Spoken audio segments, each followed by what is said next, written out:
have that conversation. Let's do it. So what was it that you asked? What do I believe? What do you believe, Santiago? So I'm with you, but a little bit less like carefree about it, I guess. Sure. Like I don't believe in God to the extent that I find it scientifically and statistically unlikely that there is, and we might be better off not creating belief systems that at times create more negative than positive. Yeah, and to assume that I'm carefree about it is not exactly the case either. But no, absolutely. I mean, I grew up Catholic. Me too. Yeah, so I think most Catholics end up either becoming more hardcore Catholic or atheist in the long run. But it cuts really far. It can, yeah. And my parents, their religion is beautiful, and the way that they approach it is beautiful, and I have nothing but respect for it. Yeah. But I just don't get it. It doesn't jive with me. But yeah, to ignore thousands of years of persecution and hatred, and even if the concept of God and Jesus work for you, great. Yeah. But I think you have to be really careful. Yes, and that's why I'm kind of more in line with like Sam Harris, Richard Dawkins sort of. Yeah. I'm less of an atheist and a little bit more of an anti-theist. I'm just not as vocal about it because I like having friends. Yeah. Yeah, I'd agree with that. And so, yes, I do think that there are aspects of religion that are really beautiful. Mm-hmm. You can't walk into a cathedral or a mosque and not feel something, not see just the incredible amount of art that has gone into it, the like passion. It's real. Mm-hmm. That stuff is real. Yeah. But the stuff in between that creates, on one hand, hardship for people who already have enough hardships, and then on the other hand, denying moving forward as humanity. Yeah. And so the concept of faith at all, like, I think that I can have faith in someone. I have faith that my girlfriend cares about me and will not kiss another man, given that that is the contract that we have as a relationship. Sure. But to have faith that there is, a universal thing that it's controlling or that has watches a it plan. And doesn't like it when you touch yourself, right, is a much farther stretch. Yeah. Well, but that's society putting and it sounds super conspiracy theory. It's society, man. But no, a lot of what people believe their religion seems to be predicated on the idea of things that they didn't agree with in a specific time. Mm-hmm. And some of it was, I don't know, some of it was practical, and some of it wasn't. Yeah. And, and you tend to codify things that are practical, that help define a society that you want to form. Mm-hmm. But I think we've grown up a lot as a species. Yeah. And some of that is a little inhibiting. Mm-hmm. And that's the part where it starts becoming less just like, just believe what you want, it's fine, and becoming, well, come on, you can't think that evolution isn't real. It's just not. Well, you can. Well, yeah, but you can believe that it's not real. But science, you are denying. Yeah, you're denying fact. Yeah. But we also live in a post-factual world. So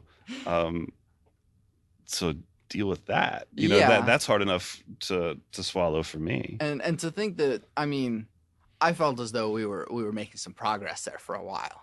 No, Uh, no, we weren't. uh, Unfortunately, we weren't because now we've been drugged back to the 1940s. yeah. I mean, it seemed like, oh, hey, look, we have like facts and Facts and figures yeah, and science like, and oh, cool, we're moving forward. Gay people can get married now. yeah. That should have been fixed a while back, but Mm-hmm. and then Yeah, it's insane.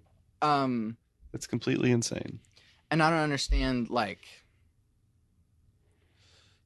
Maybe it's just because we're also isolated in this like university environment of like No. progressive people or whatever. No, And no, so no, no, like no. I can't understand. That's not true. Mm. I will say this about the commonality of musicians is that we and people who deal with music on a cellular level every day Mhm. is that the amount of acceptance and it's unprecedented because you have to be able to walk into a room and play music with somebody regardless of who they are and be harmonious and be and to listen Mhm. and to make compromise Yeah. with everything you do. Mhm. And so musicians to me have so much tolerance and acceptance just built into who they are. Sure. I don't think that it's we're in a university environment that because let's be honest, we're not in a particularly liberal university, much less a liberal community. Mhm. And I think that there are, and I'm using the term liberal More classical liberal. classically, rather than as opposed to, like whatever it university means should be now. free. Yeah. I'm not talking like that, but it's I don't know.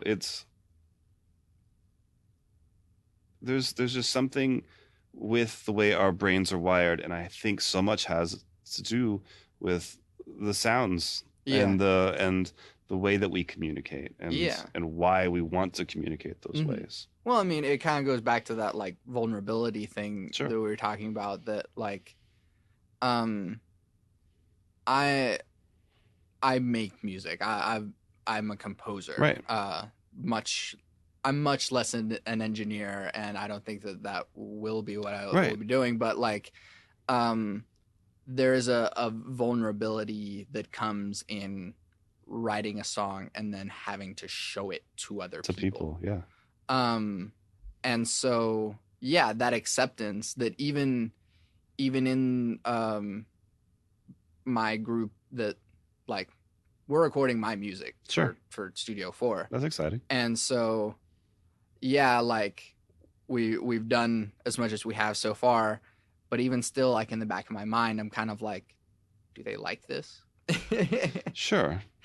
And so there's a little bit of a requirement for them to just be like, yeah, that was good. I don't know that there is. If they're truly trying to help, not necessarily change the music, but to give you real feedback. Sure. I mean, especially from a classical point, you don't get that until years, usually after the thing's been written and it's been recorded, and it takes forever for those pieces to come out. Yeah. It's and so much of it is based. There's a lot of ego in classical music for a lot of reasons, and especially on the composer side of things, because you have to be confident enough. Yeah. To say this is a piece of music, you will play it now. Well, I mean, I'm like, I'm a songwriter, and so what we're recording is songs. Mm-hmm. So I mean, even still, like it's just like, I don't know if this is a good song.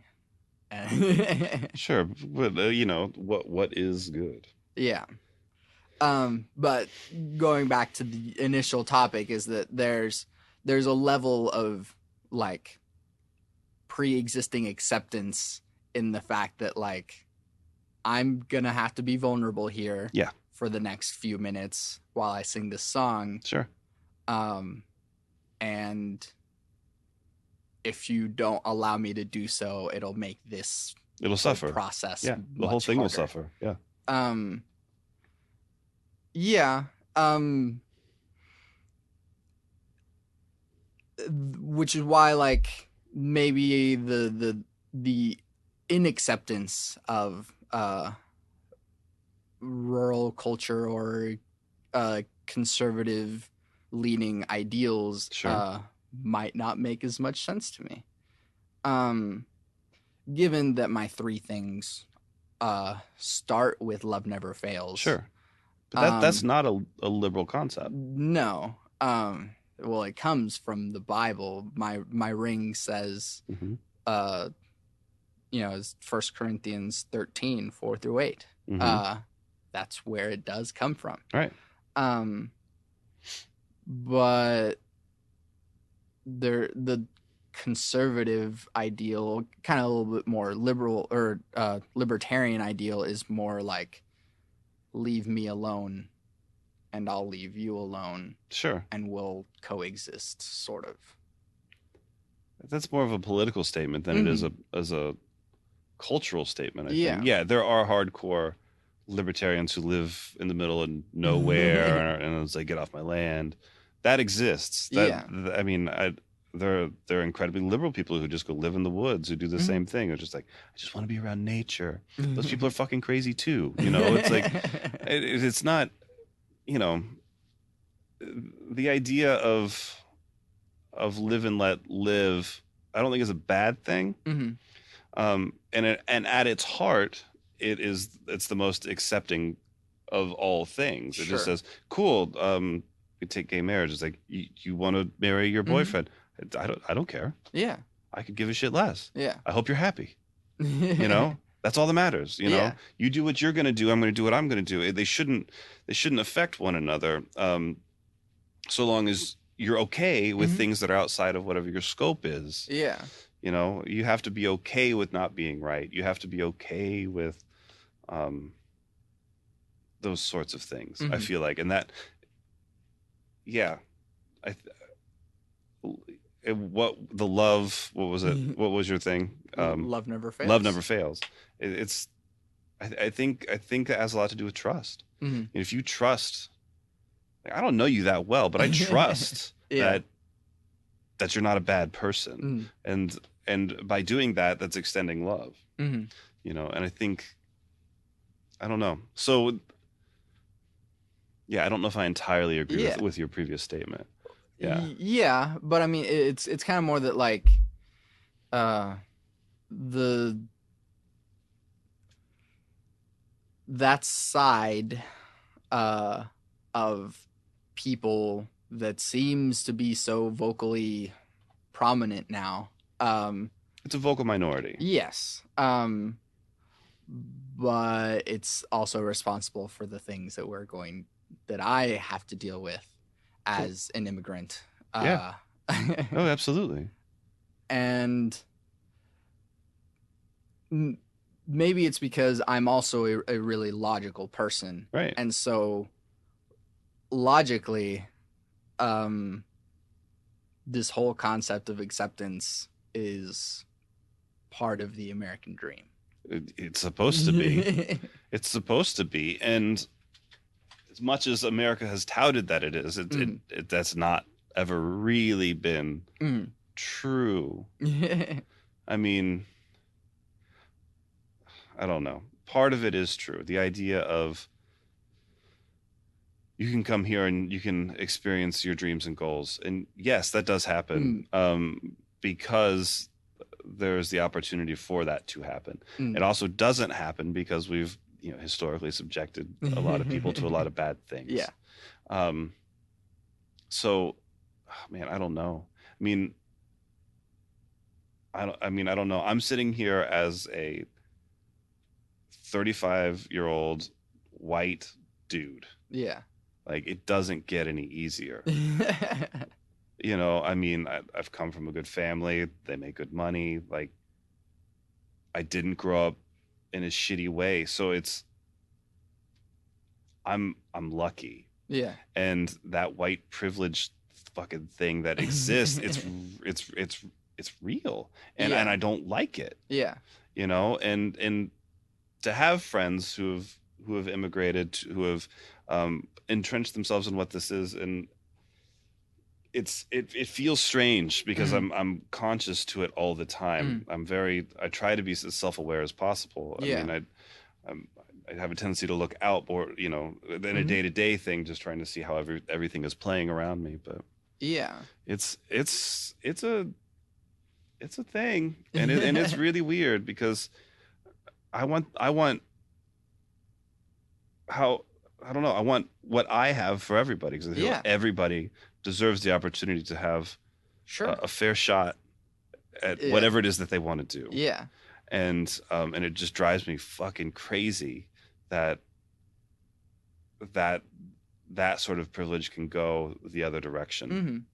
I was talking to a different friend who kind of said the same thing, that like, oh, I'm sorry that I'm like, like I'm this white American person, and like I'm sorry I can't help you or whatever, that my situation. And I'm like, Well, that's not I don't true. really care that you have privilege. Right. I don't really. It doesn't affect your privilege. Doesn't affect me. Right. I care that you care. Right. Well, and that's, yeah. I mean, I don't, by saying like I can't help you. That's not true. Yeah. That's not even remotely true. Of course, he can help you, and that doesn't mean like here's some money. It's not like that. The idea of being lucky enough to come from a generation that really, for all their evils and goods, they at least made sure they could care for their kids for the most part, and it's created this cultural thing we've got. And I believe that the people who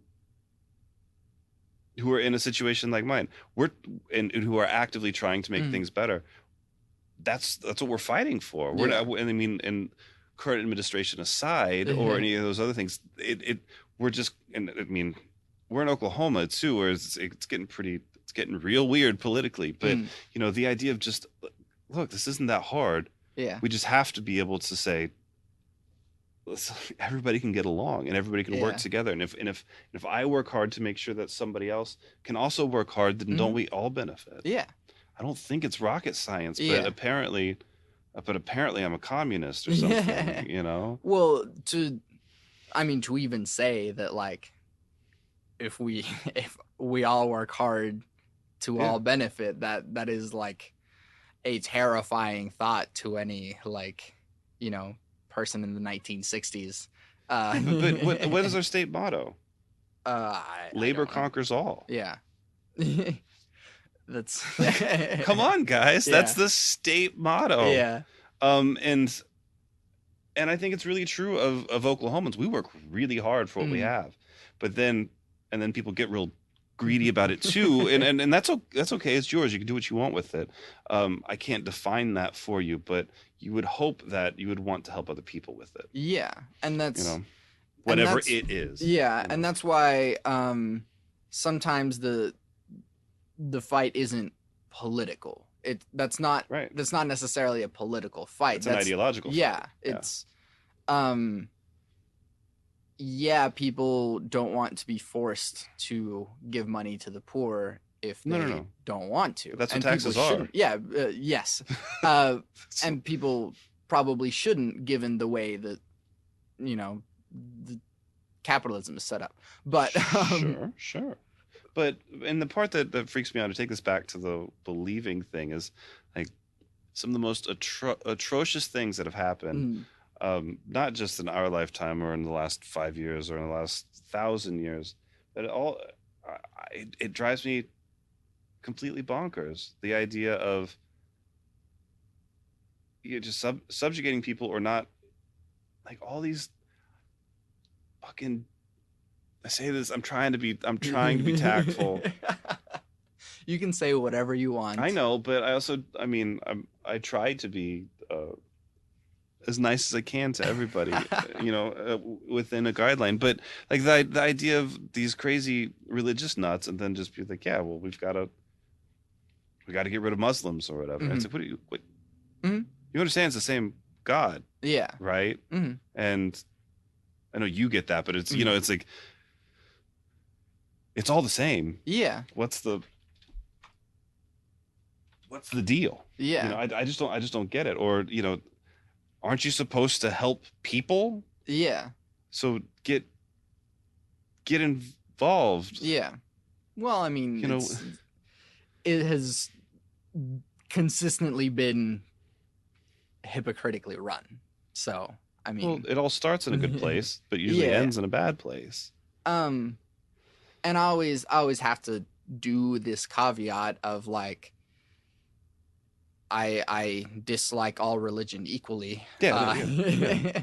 Sure. And to say that Islam doesn't have It has radical, crazy yeah, people too, well, but it is the largest religion in the world, mhm, and it's generally always been considered an incredibly peaceful, incredibly beautiful, mhm, art forward sort yeah, of yeah, religion. But yeah, there are extreme versions of that. There's also mhm, the what's the crazy Southern Baptist people who picket things, Westboro, Westboro. There's also those people, mhm, and everyone's like, no, it's fine because they like Jesus. It's like, yeah, no, it's not fine. mhm, You wanna throw people out as a blanket statement, but not address the own mhm, situation in your own country yeah. with your own extremism.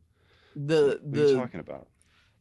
the problem with that is that Westboro hasn't like it goes even farther with like with the KKK. Like that's like Westboro is like a midway Yeah, like conservatively extreme, but like the KKK is the farthest it's that you can go there. yeah, it's pretty much yeah. Uh and so uh violence in general uh is should be a no-go. Uh given that It should be, but yeah.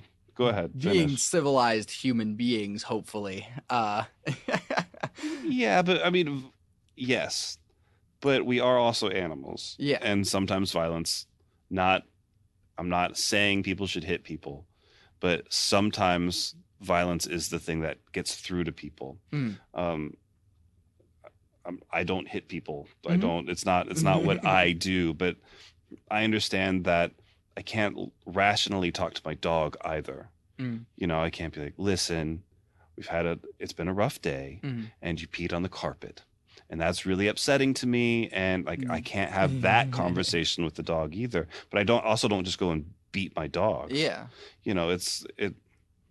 At some point, there's an animal aspect of sometimes somebody just needs to be punched in the face, you know. And I'm not saying you beat them to a bloody pulp, but sometimes if someone's Yeah. being a complete asshole, and the So, only way to get through to yeah. them might be that.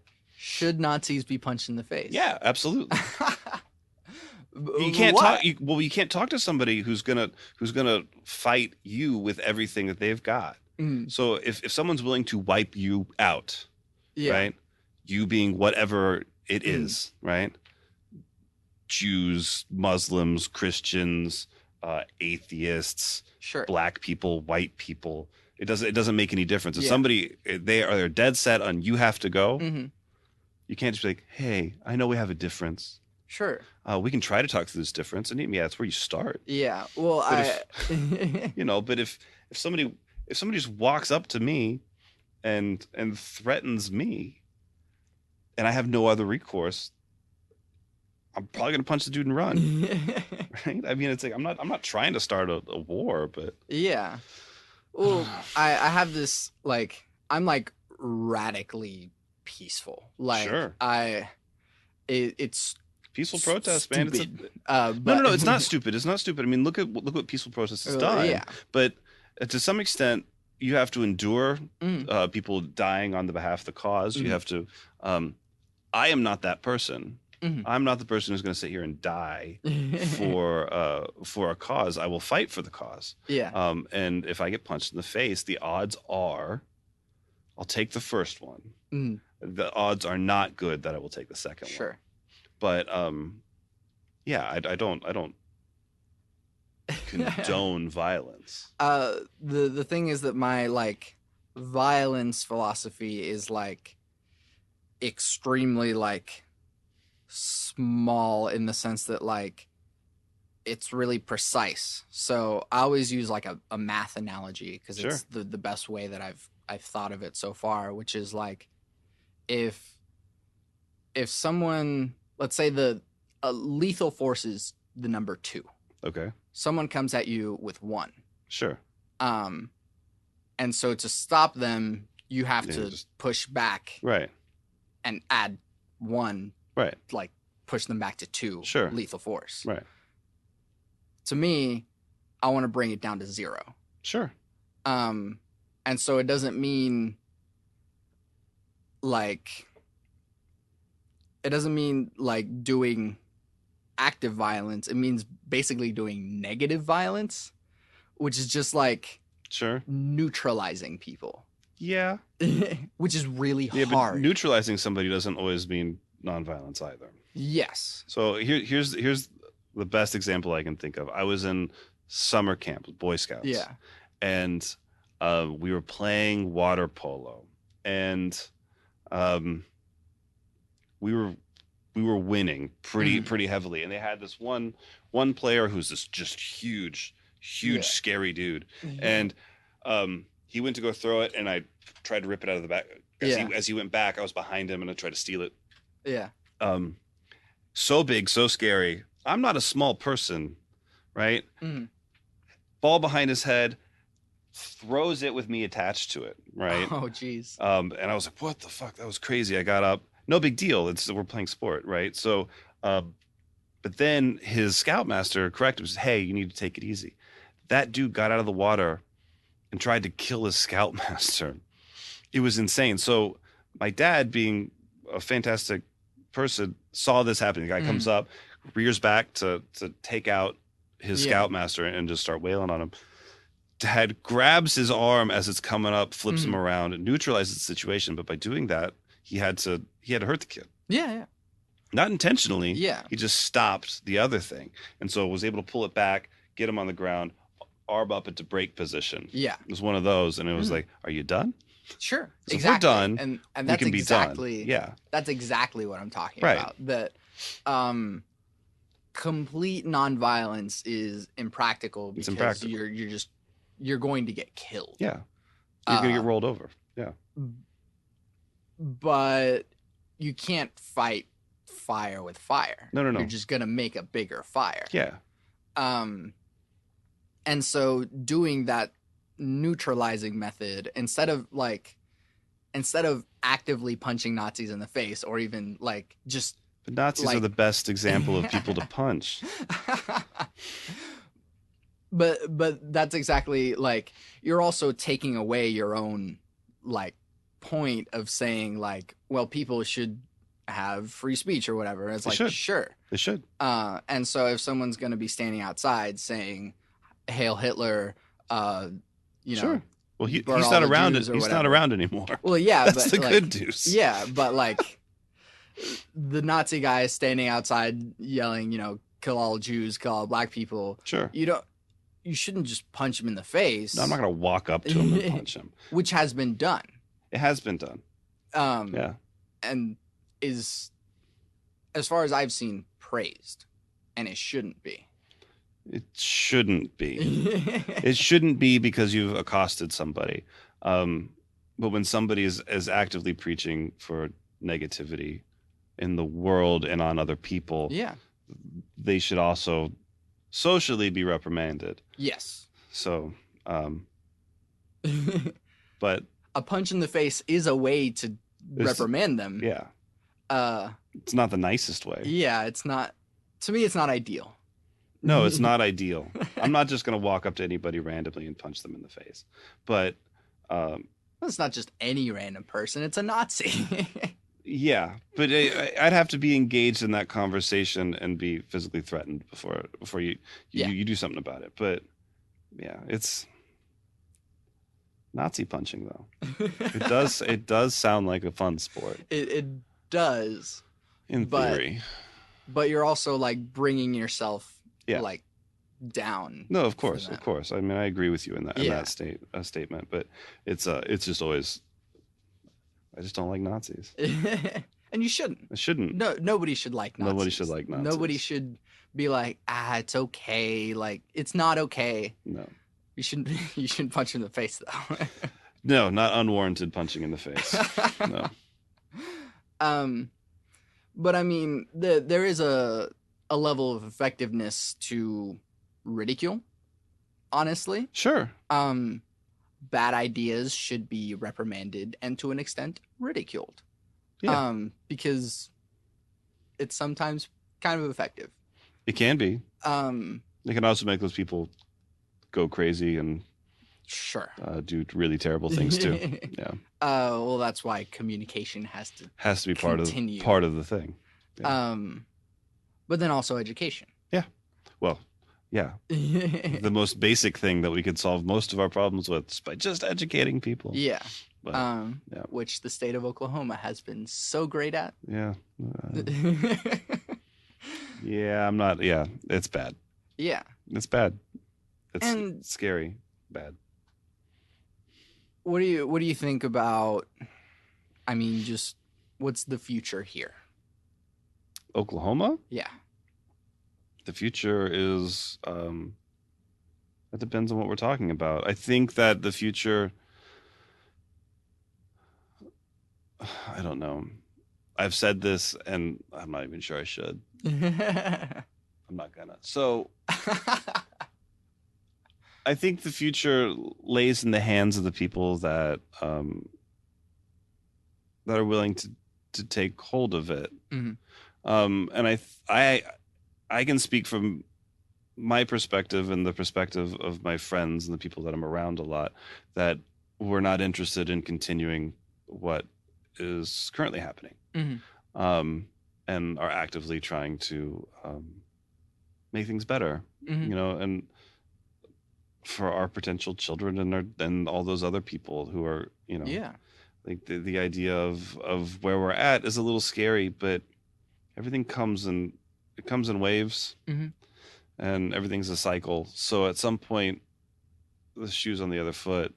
Yeah. I don't know that Oklahoma will ever go all the way opposite of where it's at, just because the nature of the state. But I feel positively for the future, because I think that if you're willing to get involved, it's great. And I think hopefully that the American public is waking up to the idea of what is going on in their governments, the passive, I don't know, just the passive way that in which we deal with our government is really sad. Yeah. I mean, yeah, it's sad. And so to have that kind of privilege just by being born in America, mm-hmm. And then to piss on it, yeah, is super frustrating. And be like, I don't know, man, I don't vote. And it's like, fuck you. Yeah. Don't tell me you don't like it then. Mm-hmm. It means if you're going to not vote, you have to say, yes, sir. Yeah. But you have to be involved. And I think that re-election is going to be interesting. Mm. So whenever those things come up. And so we'll see. I mean, we've got some people who are really pushing for some really terrible things that do have some steam in the legislature, but we'll see. Yeah. I'm trying to be optimistic, because I think if I'm just negative all day long and just I'm gonna self implode, and I feel like the right people will, what do they say? The good will out. Mm-hmm. I don't always know that I believe that, but I want to believe it. Yeah. Yeah. Well, I mean, it's kind of gotten to the point to where there's people that don't mind or don't care, and will just continue just passively being here because it doesn't affect them. That's what they think, but it absolutely affects them. Yeah, and when those people have kids, or the kids that they already have, but you're teaching people an activity. And this is the thing that I think about all the time. It's like, I don't have kids, but I probably will. Mm-hmm.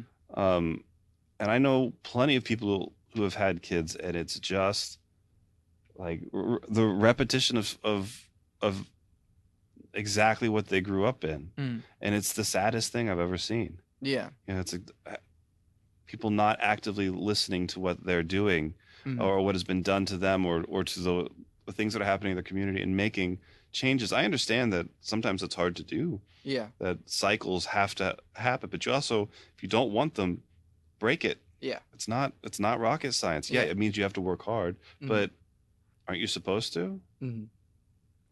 Labor conquers all, I guess.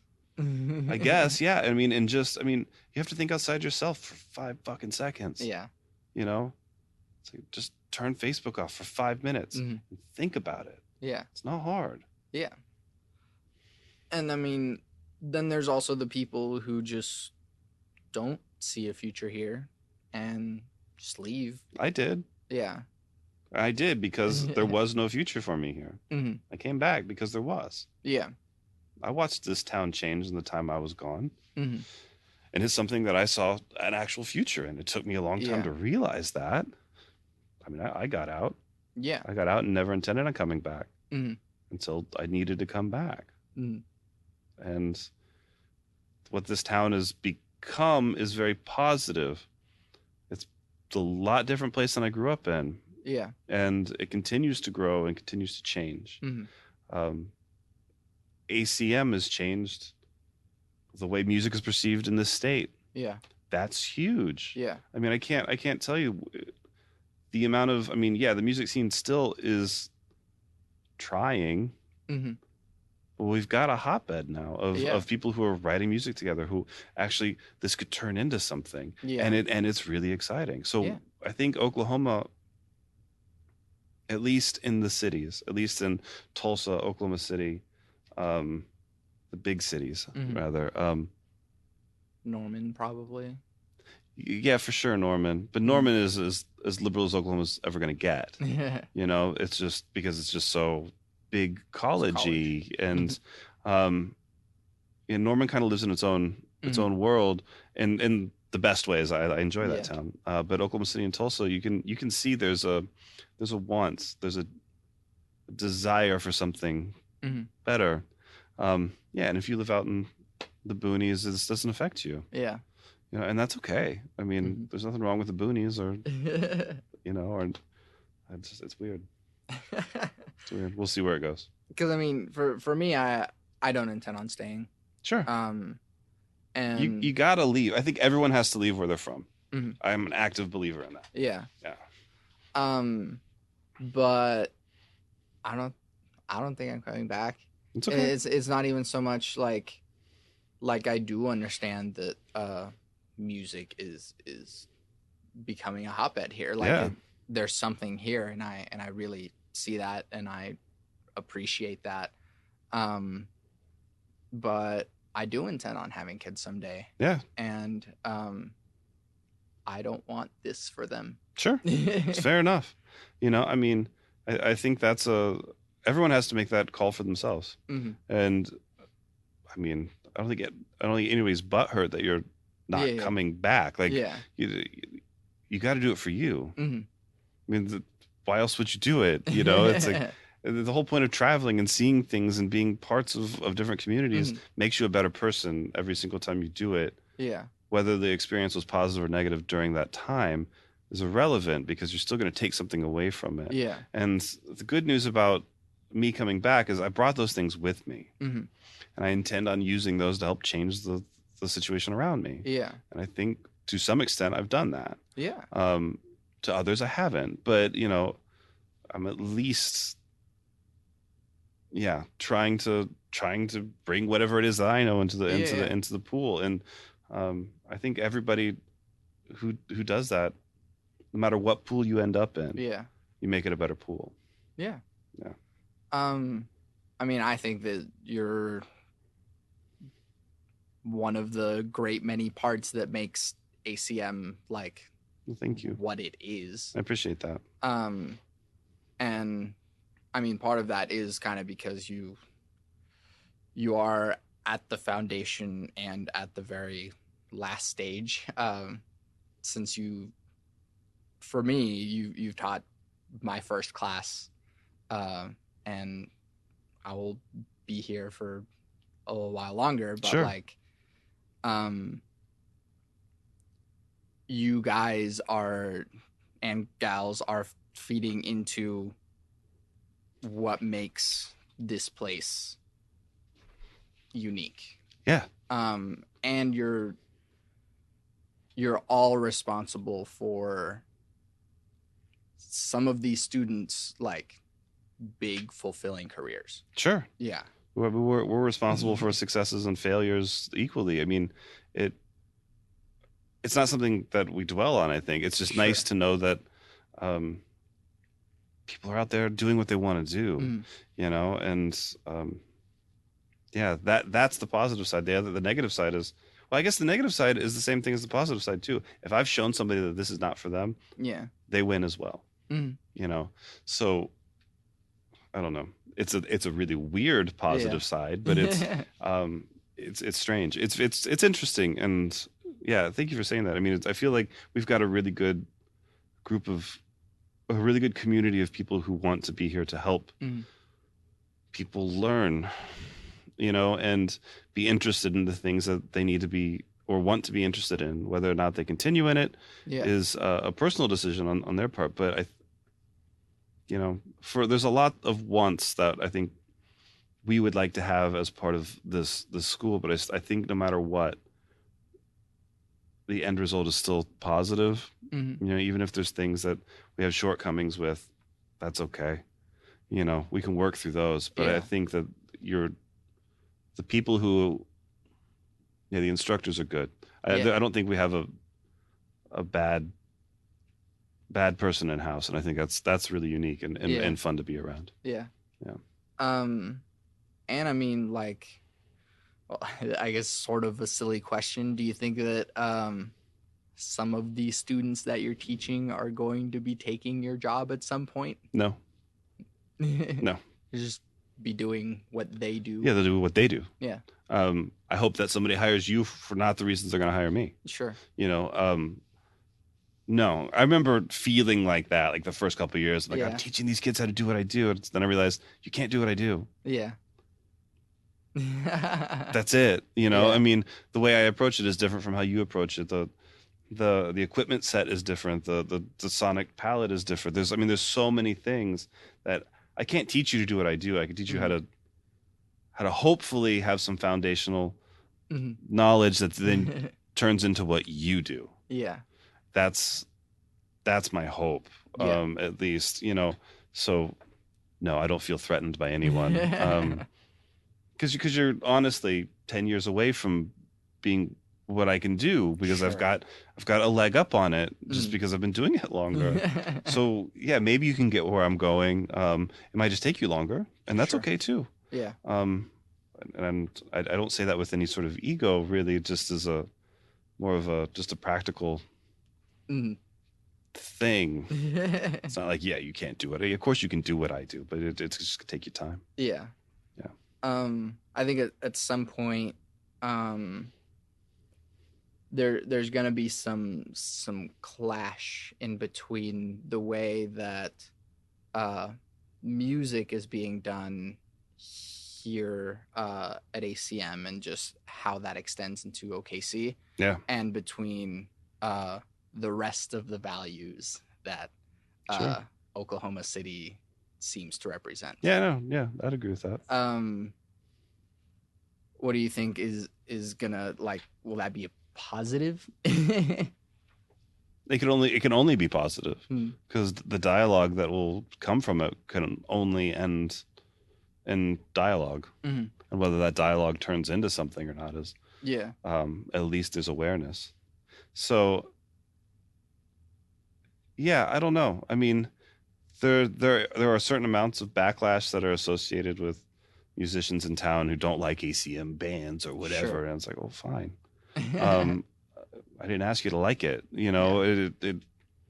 There's more engineers in quotation marks here now than there ever were, which means most people are just hanging out on their laptop trying to make music. And that's great. That's great. Hopefully that can lead to something. People start working with bands, and those bands do better. And then there's budgets and, all those Sure. things continually make things better. Yeah. But you have to have someone start the conversation. Yeah. And we've been fortunate enough to be a conversation starter. Mhm. So if you don't like it, great. Yeah. You don't affect what I'm doing at all. Yeah. You're talking about it, Mhm. and that's a good thing. Whether it's positive or negative press, I don't think anybody cares. Yeah. Because we know what we're doing. Not in like a, we know what we're doing. Not it's like, we know why we're here. We're trying to do the best thing we can. The kids who come out of here are going to have positive or negative feelings about it. The thing that I learned more about education is less to do with me and more to do with how that person is in that particular time in their life. And that took me going through college and realizing that as now a 35-year-old person looking back at college experience and trying to make qualitative decisions on how to help transmit information to people. So much of it comes down to, are you here? Not just physically. Are you do you want to learn? Because if you don't, that's okay too. Just don't go spend the money. Just wait until you want to. And so I don't know, there's a lot of expectation that I think has to be sure valued differently. So, I mean, I wish I was a little bit more involved outside of just class. Sure. And that also has to do with just like what I'm going through in my life outside of like, like I wish I could be more involved to be like one of the studio helper guys, but like there's only like 2 to 3 positions for that. There's only 2 to 3 positions, and but it comes. I mean, life happens. And you can't stop it. So the best thing you can do is figure out what is important at that point in your life and maximize what you can get out of it. Sure. This whole career-driven community that we've fostered is sometimes, I think, a misnomer, and it burns a lot of people out really quickly. I mean, if you know what you want to do and you're passionate about it, you'll do it for the rest of your life. But if you don't know, you're going to make weird decisions for a long time, feel lost, and then have a midlife crisis. And hey, maybe that's for some people too. But I don't know. Know what you want to do. Or don't. And then just I guess walk around until you figure it out. It's okay. It's okay. So. I usually end the second podcast not with what advice do you have, but what stuff have you been listening to, or that's a good question. That you want other people to experience? Well, all right. So I'm looking at my phone, even though I said that was stupid. I'm just digging through things I've either purchased or listened to recently. My head is kind of exclusively in modular synthesis world right now, just because it's challenging me in a really interesting way, and I'm enjoying that. Musically, this Kate Tempest record it's phenomenally good. It's a hip hop record released last year. She's from London, and it's brilliant. It's very, very politically charged, but very, very poignant. Very, very good. Anderson .Paak basically was one of the better things to happen this last year for me. I really loved his record Malibu. I got turned on to a record from a really strange band called the Blue Nile. I've never heard of them, and it's like an 80s thing. And the record's called Hats, and it's so ridiculously good. That's been kind of fucking me up a little bit. And digging back a little bit into some really weird music. The Mei Shi I've been listening to a lot, and Terror Bird, that record is so strange, but so good. So yeah, there's all sorts of stuff. The new John K. Samson record's been really, really good lyrically. He's one of my favorite lyricists out there. I love him. And then people can look at the stuff that you worked on, people that you worked with. I mean, there's a record I started yesterday with this guy Chris Combs from Tulsa, and it's mind-bogglingly good.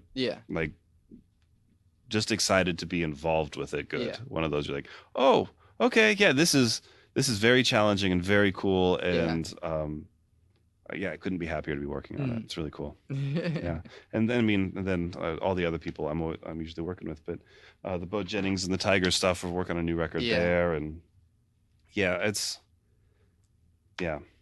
exciting. It's an exciting time. Yeah, some cool stuff. Yeah. Once again, thank you for doing this with me. Thank you for asking. Yeah. Where can we find your stuff? You can find my stuff. I'm just michaeltrepagnier.com. That's me. And then once again, spell it because people are Trepagnier. Yay. Do you have the like domain for a Cardinal song?